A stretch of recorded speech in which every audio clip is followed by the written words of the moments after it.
Okay, today's subject, which I'd like to learn, is a subject which I feel is muznach.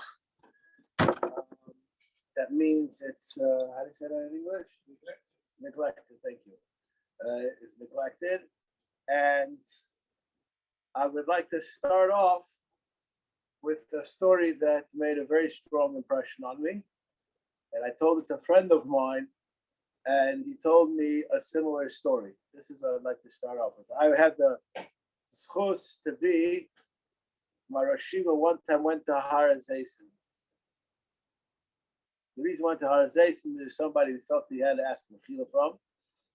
A million of people there to ask Mechila, and I was part of that million. And Har HaZeisim, like by the Intercontinental Hotel, the opposite the Makom HaMikdash, and he started to turn around to look towards the Makom HaMikdash, and he stopped. Then a few seconds later, he turned around, then he ripped the Kriya.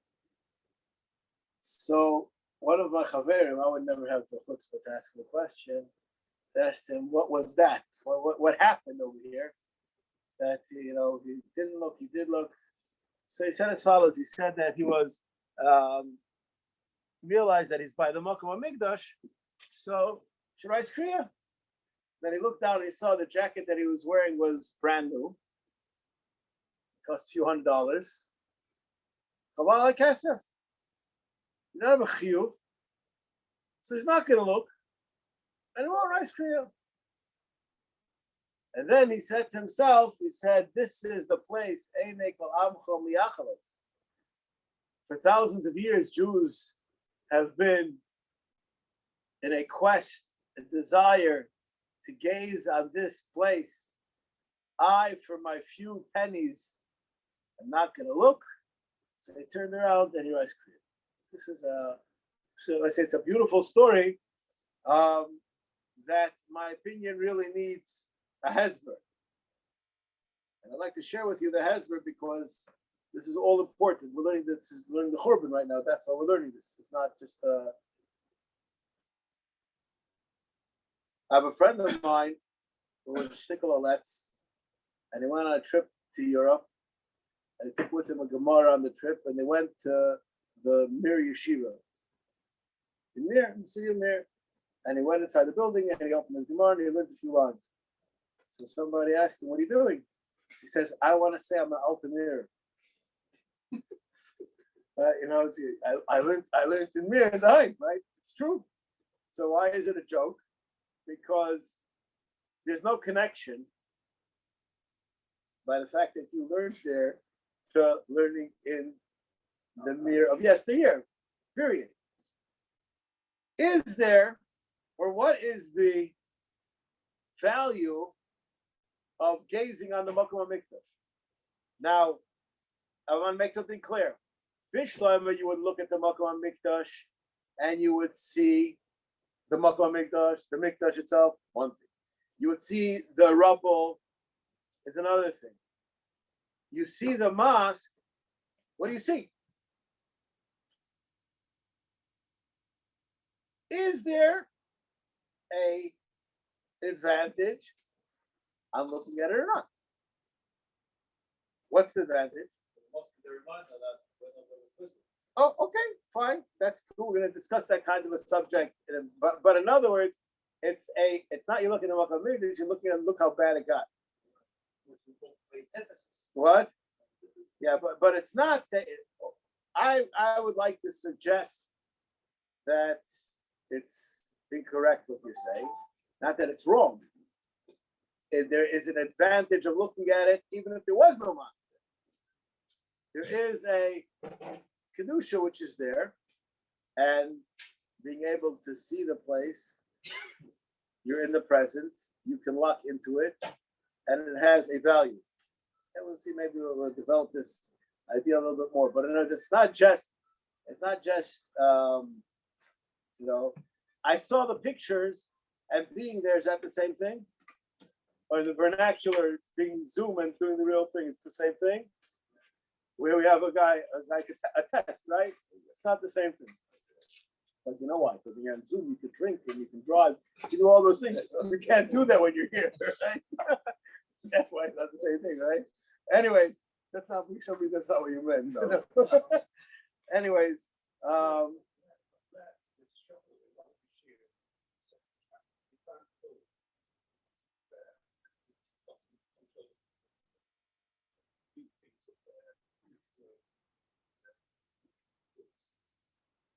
that's 100% true, but has nothing to do with what I'm talking about. No, but I'm saying to look, that's the value of looking at it. Listen, I want to ask you a question. Forget about the Arabs and Al-Aqsa and all of those, political things. Are we happy that the candidate of base Hamikdash are in the Vatican? No, I've heard many people say, Baruch Hashem, it's there, and the Jews don't have it. Who knows where it would be? Or what would be? So we're happy that it's there? No. We're not happy that it's there. That's true. The statement which he's saying, that's like saying that there's a silver lining to the cloud. It doesn't make the sun shine. It's not good. It's true that there's a chesed in that which is by them and not by us. That could be, but it doesn't make it less painful. Woe is it to HaKadosh Baruch Hu's Beis HaMikdash Kalim that he can't entrust Klal Yisrael to it. He has to have Goyim be the Shomer. I want to tell you something. God, I'm trying to insult you, not personally. I'm trying to insult you. I had about a few years ago, somebody called me up.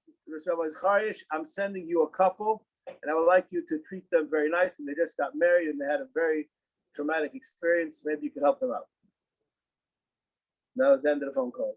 No idea what the person was. Shortly thereafter, there's a knock on the door. This couple came in the middle of Shabbat Brachos. In the middle of Shabbat Brachos, the lady found out that she has a genetic disease that she cannot have. There's a very high chance that her children will not be normal. And became a serious question as to birth control and what to do, and all kinds of tests had to be done. There's no Shabbat Brachos. And the truth is, my heart really went out to this couple that they didn't even land yet. You understand? And I spoke to each one individually. I spoke to them together. But in my discussion with the chassid, I asked him what part of this epoch disturbs you the most. My experience is, don't guess what disturbs people and what doesn't. Ask them, because it's way different than you think. He told me something which was amazing. He said, I feel that HaKadosh Baruch Hu considers me a baby, and he can't let me do things like a grown-up, and everything I do has to be with supervision. This is what is. Okay, is that what you would have thought? No, okay, but that's what he thought. So that's the reality they have to deal with, right? Okay? HaKadosh Baruch Hu is treating us like babies, and he has to have other people be in charge of it. And not only that, to make matters worse, we even agree with HaKadosh Baruch Hu. What could be worse than that, right? That's a pretty sad state that we're in. That's enough to cry about. I agree with what I've said. I'm going to say, but that just underscores how pathetic we really are. It's not, it doesn't make it the sun is shining. All right. Okay.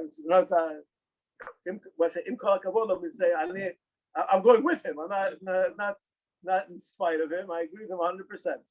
All right. Anyways, so there's an aspect of being there and seeing it, and there's kedusha there and the destruction there, and it makes a difference to be there, to visit it, and to be part of it, and to contemplate it.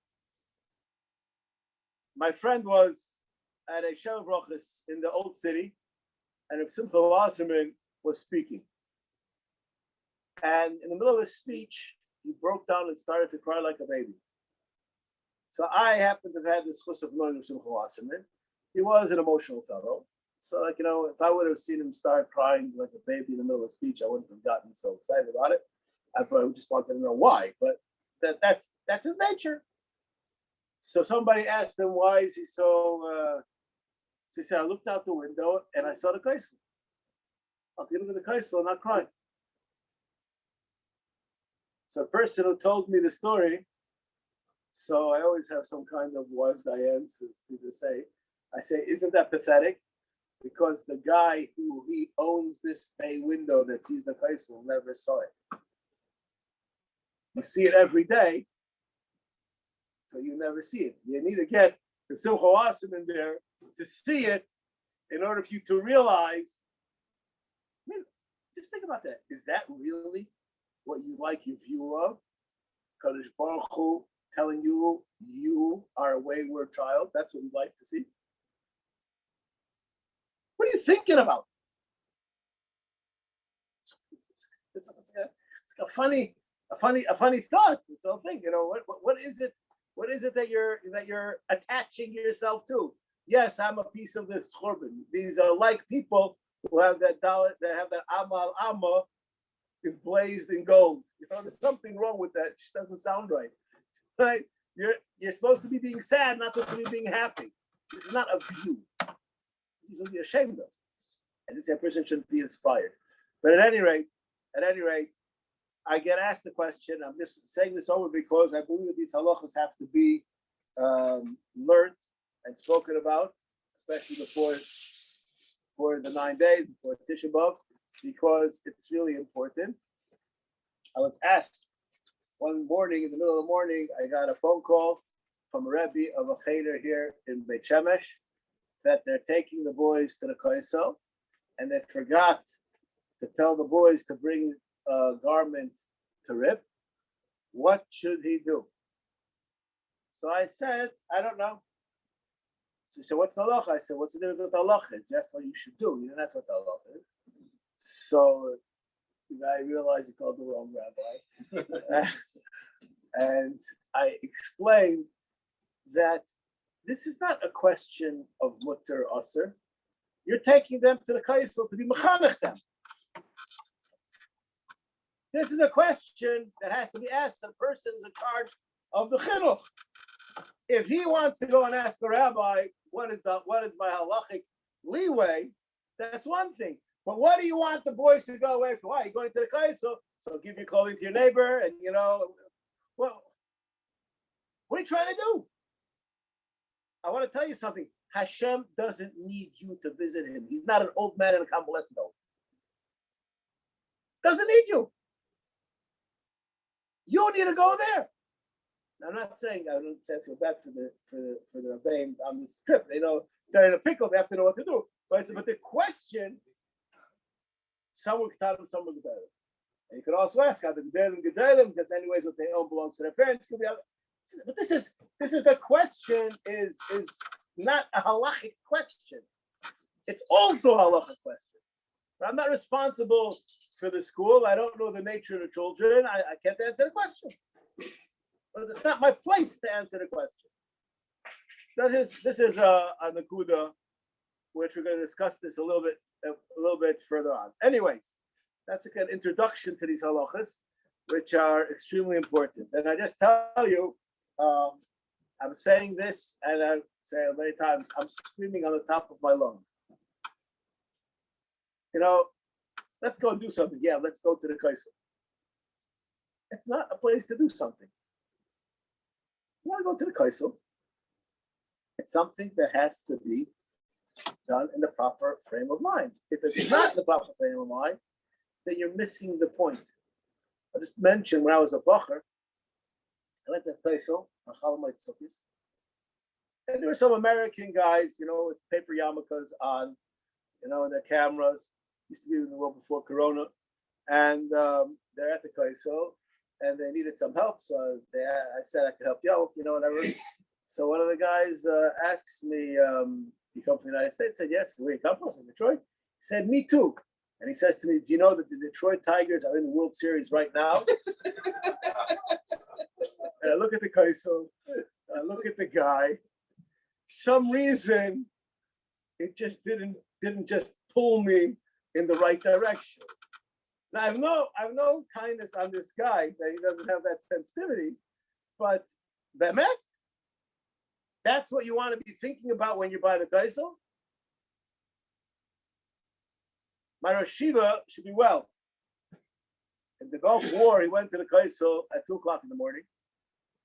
And my Chavrusa was one who drove him there. And the briskers, they don't go up to the kaisel. And my Chavrusa is almost as bad as me. He doesn't like to be in the presence of Rosh Shiva. It's very disturbing. So he went inside the kaisel to daven inside. And the rest of Rosh Shiva outside. And they made up to meet at a certain time. Comes that time to meet. My Chavrusa comes out, and Rosh Shiva says, can't go. Why not?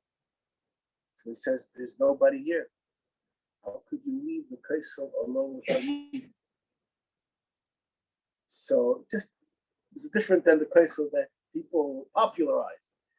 So my Chavrusa told him, he said, inside there are people. You have to understand, the Gulf War people were taking cover. People who weren't staying outside. I was here, with nobody was in the street if you didn't have to be there. Everybody was inside.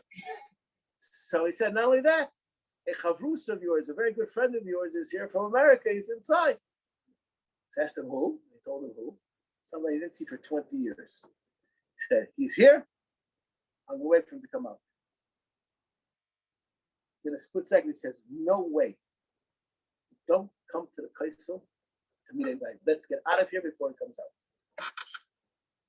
It's not a place for social meetings. It's not what it's for.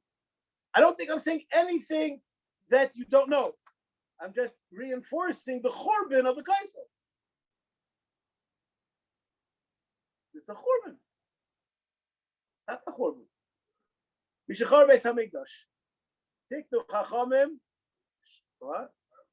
Tov kuf samach. I'm sorry. It's good to give a place. Tov kuf samach sif aleph.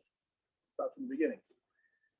Mishachar beis hamikdash tiknu chacham shayu ba'is hador she'em bainim. I'm sorry. This is not what it was. We're going to do that, but not first. Tov kuf samach aleph. Haraya ara Yehuda b'chorbanon. Person who sees ara Yehuda b'chorbanon, oimer are kachecha hayol midbar v'koreya. Your holy cities became desolate, and he rips Kriya. Sorry?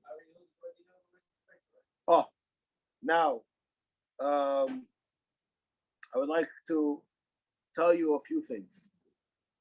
I'm going to tell you my first day sitting Shemesh by Moshe Halberstadt. Somebody came in. Now, this I knew from when I was a bacher, way before I was at Shemesh by him. He was of the opinion, lived in Yerushalayim, you don't have to write Kriya when you go to the Kaisel. So all those who didn't want to write Kriya, they would go and ask him. And all those who did want to write Kriya would ask somebody else. And you can pick your rabbi, pick your answer, do whatever you want, whatever. I'm not discussing that right now. And I was there the first day I was there, somebody came and asked him, hey, you're allowed to write, you have to write Kriya. I said over the story, but in a different context this year. And he said, the minig is you don't have to. And I, after the person left, I told him that the Chido, source that he quoted, says that you're supposed to. So that basically, I'm saying I was short. He said that's not what the Chido says. He says the minig is that you don't, but you're supposed to. But the minig is that you don't. Okay. Now, what's called b'churbanon, and where is Ara Yehuda? Where is? I'm going to ask you a question. I don't know what you're talking about when you say Beitar. Where is there a city that we know existed there 1,500 years ago?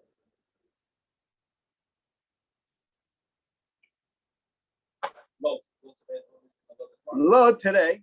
I'm just telling you right now. I didn't do the whole research on it. Right now, this year, there is a major war amongst many paiskim because Achisamach, which is a Haredi Kehila, is on the outskirts of Lud. Whether it's inside the Tchum or not is a whole issue unto itself, which I'm not going to get involved in. The old meaning of Lud was, according to some, that it was a Orei HaMesupach, and according to some it wasn't. This is discussed, and the chief rabbi of Lud from 50 years ago. They're Jews about it. It's a fascinating subject, which has actually rearisen, whether Lud itself is the Lud that existed.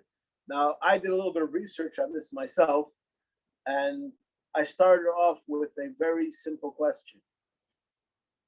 Every city that's built, not now, but the olden times, was built because there were certain physical tanaim there, which, what? That lies there, or may complement you to live there. There has to be a lake there.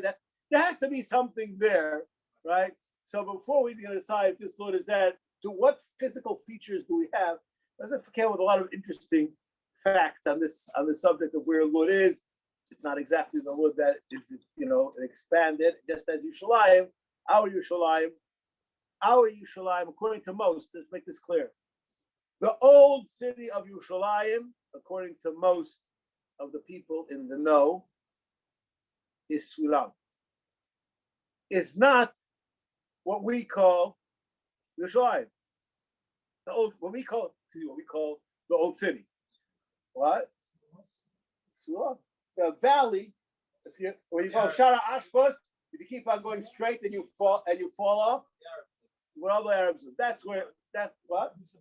So what? Yeah, where Ir David, they have those tunnels, and that's where the city was, according to most. Now, I'm not going to get involved. There was also the city on the top, but it's clear from you look at the historical things. It's not, things change, so you have to know what really was going on. So according to many, we don't know where the Ori Yehuda were, except for Yerushalayim. And I'm pointing out, even Yerushalayim, where is Yerushalayim? For those who know, the wall that surrounds Yerushalayim by Shar Yafa, how old is that wall? Yeah, 15th century, something like that. This is not the wall of Yerushalayim. No, even what we think that we know, this is the Ir Atikah, it's not the Ir Atikah. There's someplace, a street in the middle of the Ir Atikah. There's a piece of sidewalk that goes slantedly across it. But that's where the old wall was. And if you point at Ma'aser Sheni, it's on one side and not on the other side. In the middle of the Ir Atikah. If you really want to know. No, even our old city of Yerushalayim, I hate to say it, we know nothing. That's the populace that didn't really research this, we don't really know. Which ruins of Beit Shemesh are you talking about? There's a few different Beit Shemeshes on the way.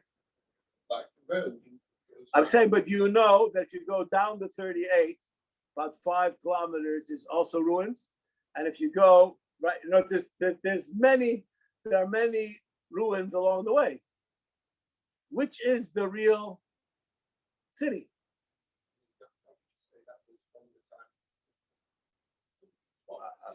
I want to tell you something. If you would ask me this 2 weeks ago, I would have to go back a longer time. We just found a man who is how many thousands of years old? I just want to know, like the archaeologist that told us. Yeah, it was like, archaeologists and flower children have a lot in common. Okay? It's called a big imagination. A big imagination. I didn't say that it can't happen. Sometimes they're even right. I didn't say that. But there's no reason to assume they put things together. If you know how they come to their conclusions, you wouldn't consider that a safe car to drive. Let's put it that way. But they said, Azma. You can only say that in Hebrew, as much as possible. But we don't know. No, there are all kinds of places around, and there's suggestions. There are people who are pretty ethical about this. You can find. I'm just saying. How old is it? Yeah. Now, in the Beis Yosef on this siman, it's fascinating. It discusses what about Ori Yisrael. Is it Dafka Ori Yehuda or even Ori Yisrael? And the Bishop already says that we're speaking about Dafka Ori Yehuda. Where were the Ori Yehuda? It's not exactly so clear. On Chevron, there's a discussion. On the certain place which we have more or less a Messiah, we discuss. Yerushalayim is really the only place that people write Kriya. and I'll just read it the first Shari Tshuva. Kosav Birkei Yosef. Chesed Lavrom Shekosav the Nogo Olim Shlo Likroy Al Chevron Tiponu V'Sikonim B'Meher Yomeinu. It should be reinstated. We don't rip on Chevron, which should be reinstated. That's like almost like pathetic, right? Anyways, why? Shemati Shemagdam Fisha Chevron Me'or Miklot Shenitno V'Lav Me'or Yehuda Mikra. It's not called Or Yehuda. The Chosav V'Gili B'Chulo. That others have said that that's not a good reason one should rip on Chevron, and there's all discussion in the Seichemet about Chevron. But most of our Yehuda, we don't really know where they were. Not only that, all right, we'll discuss Yerushalayim. We'll get there in a minute. Next part, it has to be b'churbonai. What does b'churbonai mean? We're not up to the base of English yet. Is Yerushalayim today the binyanai or b'churbonai? I'm not going to get involved in that. I would like to quote the Stipler. Okay, I was zeichet to be by Stipler many times, but he's not alive for over 35 years. I don't remember exactly when it was lifted, but he was after 35 years ago for sure. The Stipler writes it has to be run by Jews, and Jerusalem is run by America. I'm right now quoting something that's 60 years old. Joe Biden, you ever hear of him? He says, this is a puppet government that's on over here, right?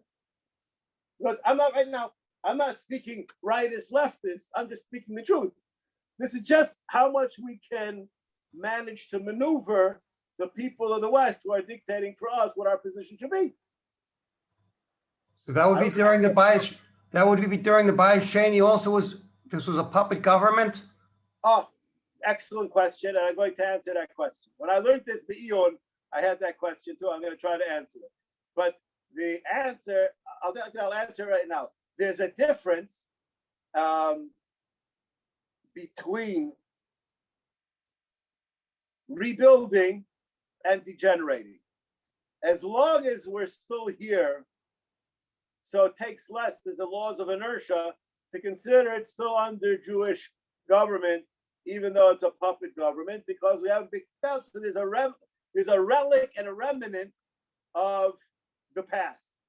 When we have to reinstate, we have to reinstate something which is genuine.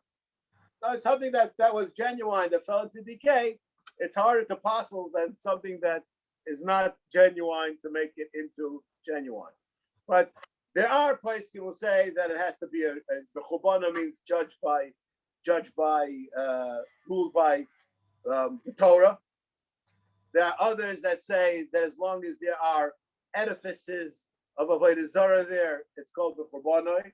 So there's all kinds of different days on the subject. When I say it's not important, it means to say I'm not going to get involved in that issue. What?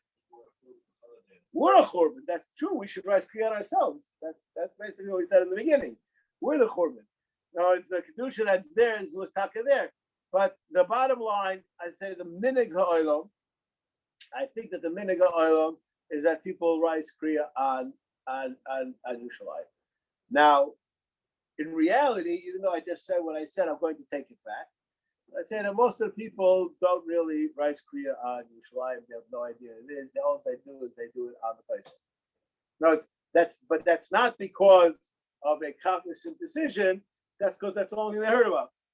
You go to the Kaisel and you rise kriya. They don't know that there's an issue about rising kriya on Yerushalayim. They're unaware. But what? Why we don't do what? When do you see Yerushalayim? When do you see Yerushalayim? No, in other words, let's start somewhere else. Is Geula Yerushalayim? Yes. What is Yerushalayim? Part of the Jerusalem city. No. Was that destroyed? I want to tell you something. That destroyed. Yeah. The Briskerov the Briskerov, I'm saying this now because it's not Negeh Halacha L'Maisa. He was Chayshish that in Geula one has to keep 2 days Yontif.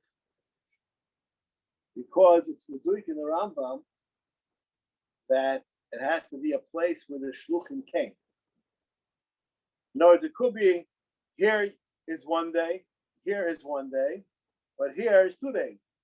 Because it had to be that it was inhabited and Shluchim came to that place. So if we don't know anybody who lived there, now Rosh Hashanah Zalman Auerbach, he made this deal, and he came to the Briskerov with this deal, and the Briskerov said it's a good deal in Rambam, and he was daicha him. At that time, Rosh Hashanah didn't know that the Briskerov himself was chayshish for this, but he is for Yechidim. And there are other places that already for 100 years ago already had this diuk and this nafkamina halacha l'maisa. What do you think anybody was in Gula? You think people were living in Gula? The time of the Beis Hamikdash? Like for them? No. So what are you seeing b'chorbanon? You're seeing nothing.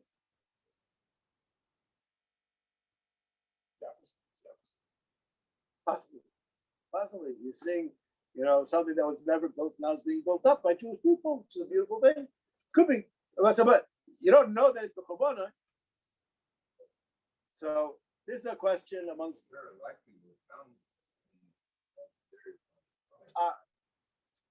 I want to tell you something. I want to tell you something.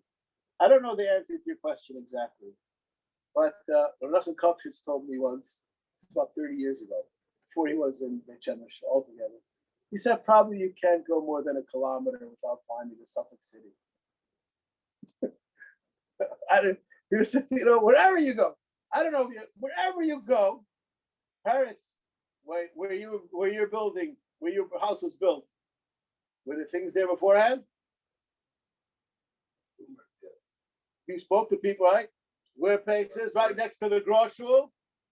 Yes, everywhere, wherever you go. What do you mean the big issue by the Merkaz Mischari? That was active. I want to say something. How big do you think their cities were? There are more people living probably in Ramat Beit Shemesh that lived in all of 50 miles around here, in times of Beis Hamikdash. So when you see the Gemara's about construction, they talk about millions. Yeah, I understand. They'll figure that out in that's different shir on that subject. But this area actually is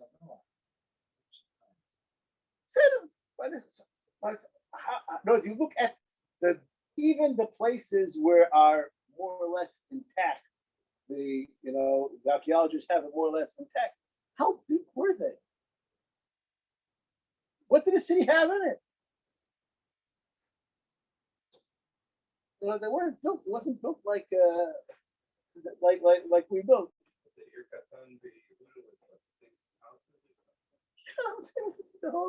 And how big were those houses? You could put 6 of them in your salon, right? No, you look at those rooms, right? 6 by 8 was a big house. Yeah, look at it. But they didn't have refrigerators or washing machines. You have more clothes in your closet than the whole city had.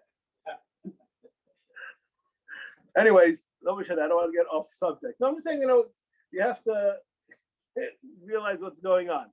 Anyway, so this is a question what's called Chobonoi, and Vadai, there are places to rely on to say that today it's the Binyonoi, so you don't have to be neurotic about it. All right? But of the IT, I think that the accepted psak is that one has to understand that it's called B'chabon. I think that's what most of the places can say. All right. Says the now the Elochayim the Kroya Elkish Magia Sobach Kemoy Min Atzayfin Liushalayim. Now I have a little bit of an issue with this line. The first time that I went to the Kaisel when I was the Bacher, so my mother's uncle owned the car. We're talking about 1980 something, and he was like a beer. He owned the car, and he took me to Tzayfim to Rice Kriya, and like this halacha, And I asked him, where are we? Why are we writing Kriya here? Now, I don't know where he took me to. He said, this is the place where they took people to. So I believe him. He was here in the riots and, in Tapat, he was, no reason to not believe him. But where is this on Sofa? They went more or less, he took me more or less like where the university turns into that street that the Arab thing is on. You know what I'm talking about? There's an Arab street. Yeah, but where do you see Yerushalayim over there? What did I ask? Where do you see what? No, that's not what I asked. That's what you're answering. That's not what I asked. Where's Yerushalayim?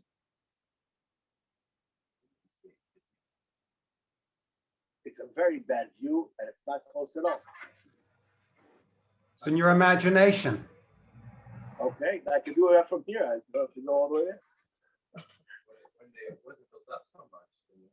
So I just say if I know it's where on it's a mountain ridge, right? So that ridge goes almost from the university all the way to the Intercontinental Hotel, and then it turns the corner, the Harazesim that goes to the other side. Where are they talking about? Now, it happens to be, I'm just telling you, this is from what I know. Those who know Ramat Shlomo, the road that you go to Ramat Shlomo on, which is called Vishtesha, is a continuation of the road that goes to the Alamela.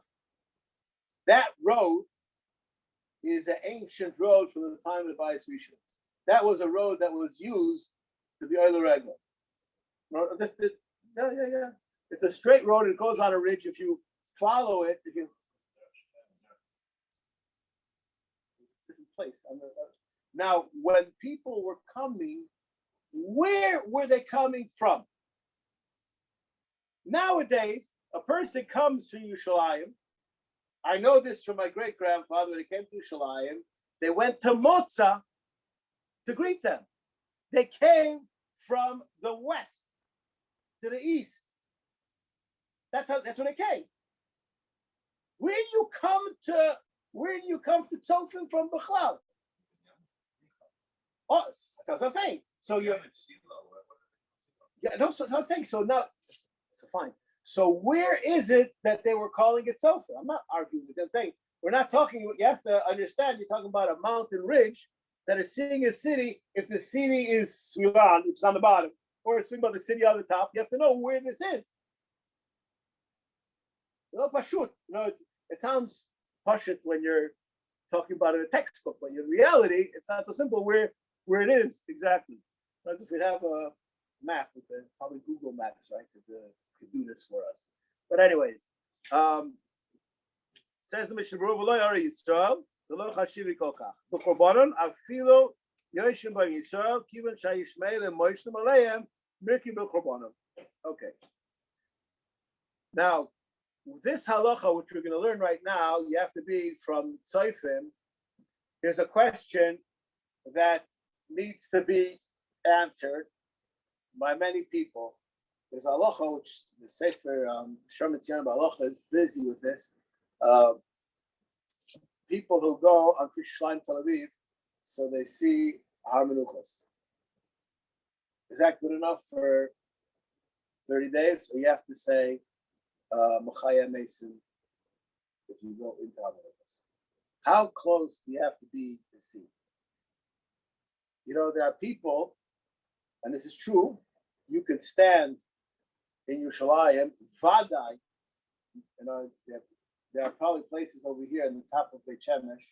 I never saw it, but I have no suffix that you could see the Yam Tichon. What? Yeah, and not at night. Yeah, I'm aware of that also, okay? Is that cold? You see it? Can you make a muffin? Okay. Okay. Now, there must be pictures or something. All right. Anyways, is that cold? You can see it. So how close do you have to be?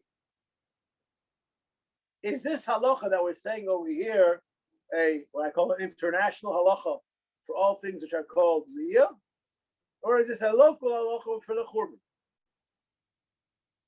Okay, now this is also, although it seems I did a little research on it, even over here there seems to be a machlokes about this. This is dafka or lav dafka, and it seems that for other things, vadai further away is also called that you saw it. So why is it over here that you have to be so close? My suggestion, I don't know that the answer is because I want to tell you something. The only way you could see something destroyed is if you have imagination. What do you see is destroyed? I could take you to on top of the Harabayas. You show me one thing that's destroyed. Looks pretty nice to me. What? Where is it destroyed? You don't see the destruction.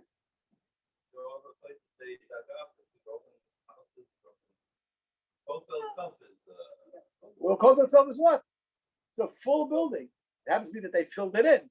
You can't see, if you don't know, you can't see the levels of stones that were taken away. It's complete. There's no churban. So we started this over. There is no churban to see. We don't see a havel. Take a picture of Miami. It looks worse, right? You don't see it. I would imagine it. You don't see it. There's what's built over there. Hashem Yerachem. But you don't see a churban. That's in your mind's eye that you see it. When they made this halacha, they could see. No, they were choresh harabayis. One door afterwards they couldn't see. No, they saw a empty field. What is that? You don't see churban. You see a lack of opinion. I know that it was I didn't ask you what you know. I asked what you see.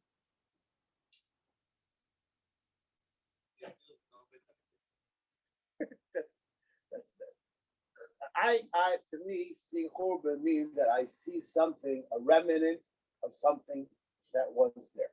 That to me is called seeing a churban. Otherwise, I'm in a place that I know that there was a churban. I don't see the churban. It's my mind that relates to the churban. Physically, I don't. So what do I see? Do I see a churban?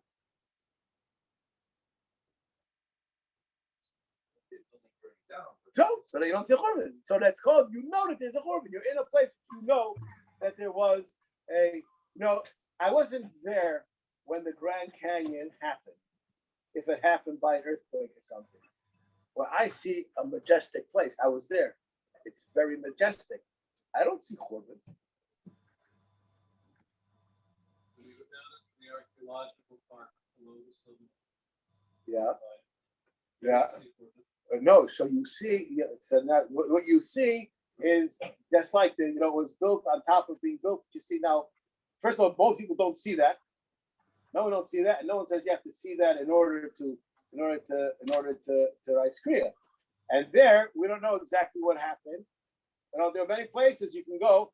I'll just use a person who goes to on a fish. What's it called? The one that goes from Richo to Tveria. What's that fish called? Fish Abika.